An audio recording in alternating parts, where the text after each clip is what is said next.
अस्सलातु वस्सलामु अलैका या सय्यदी या रसूलल्लाह व अला आलिका व अस्हाबिका या सय्यदी या हबीबल्लाह। अमीर अहले सुन्नत हज़रत अल्लामा मौलाना मोहम्मद इलियास अत्तार कादरी आप अपनी किताब फ़िज़ान रमज़ान में शब कदर के बारे में रवायत नकल करते हैं कि जिस शख्स को शब कदर मैसर हो वो शब कदर में क्या पढ़े।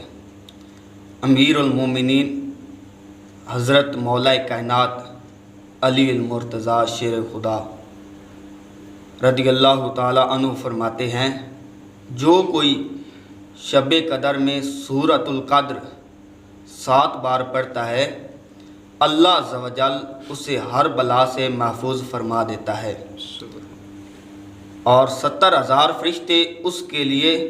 जन्नत की दुआ करते हैं। और जो कोई साल भर में जब कभी जुमा के रोज़ नमाज जुमा से कबल 3 बार पढ़ता है अल्लाह अज़्ज़ व जल उस रोज़ के तमाम नमाज पढ़ने वालों की तादाद के बराबर नेकियां लिख देता है। शब कदर की दुआ हज़रत उम्मुल मोमिनीन आयशा सिद्दीक़ा रज़ी अल्लाह ताला अन्हा से रवायत है। वो फरमाती हैं कि मैंने अपने सरताज साहिब मिराज सल्लल्लाहु अलैहि वसल्लम की खिदमत में अर्ज़ की, या रसूलल्लाह सल्लल्लाहु अलैहि वसल्लम, अगर मुझे शब कदर का इल्म हो जाए तो मैं क्या पढ़ूँ?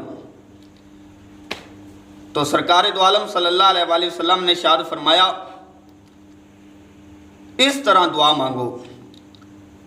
अल्लाहुम्मा इन्नका अफ़ुव्वुन तुहिब्बुल अफ़्वा फ़ाफ़ु अन्नी, यानी ऐ अल्लाह अज़्ज़ व जल बेशक तू माफ़ फरमाने वाला है और माफ़ी को देने वाले को भी पसंद करता है, लिहाजा मुझे भी माफ़ फरमा दे। तो मीठे मीठे इस्लामी भाइयों, काश